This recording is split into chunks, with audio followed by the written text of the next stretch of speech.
Assalamu alaikum everyone. Welcome to my YouTube channel Study Point.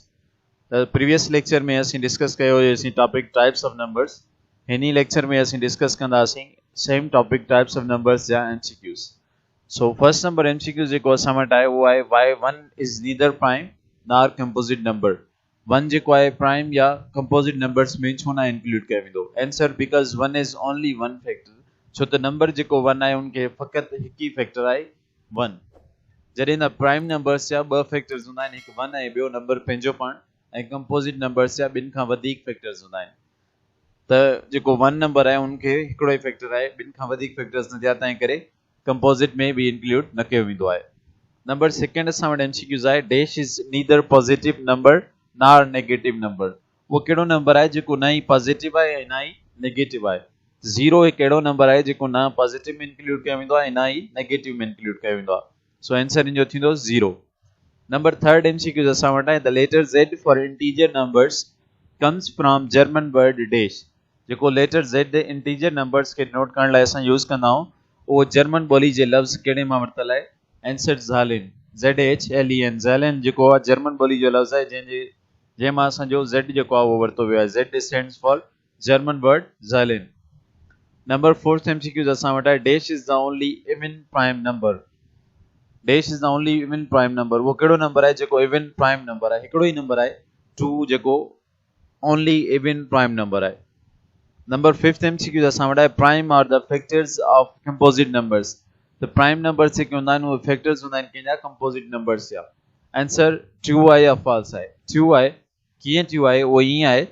सच is the factors of 4 are 1 2 and 4 जीअं त number 4 जेको आहे उहो असांजो कंपोजिट नंबर आहे ऐं उनजा फैक्टर्स कहिड़ा आहिनि 1 2 ऐं 4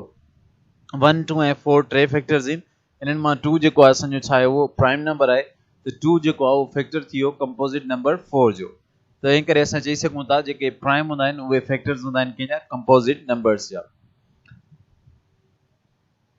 as 2 is the prime number and it is one of the factors of number 4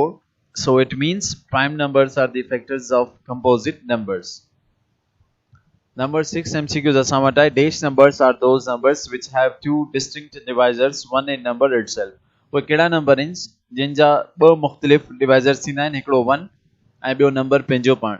prime numbers अहिड़ा नंबर्स आहिनि जिन जा ॿ मुख़्तलिफ़ डिवाइज़र्स थींदा आहिनि हिकु 1 ऐं ॿियो नंबर पंहिंजो पाण prime numbers answer. Number 7th MCQs असां वटि आहे the numbers which are exactly divisible by 2 are called dash numbers and are denoted by dash. उहे नंबर्स जेके एक्ज़ैक्टली डिविजिबल हुजनि ॿ सां उन्हनि नंबर्स खे असीं छा चवंदा आहियूं ऐं उन्हनि खे छा सां डिनोट कयो वेंदो आहे उहे नंबर्स जेके ॿ सां डिविजिबल हूंदा आहिनि एक्ज़ैक्टली असां उन्हनि खे इवन नंबर्स चवंदा आहियूं ऐं उन्हनि खे डिनोट कयो वेंदो आहे लेटर ई सां. नंबर 8th MCQ असां वटि आहे the numbers which have 0 2 4 6 and 8 at ones place are called dash numbers उहे नंबर्स जन में 0 2 4 6 ऐं 8 जेके आहिनि उहे वंस प्लेस ते हुजनि प्लेसिस हुजनि वंस टेंस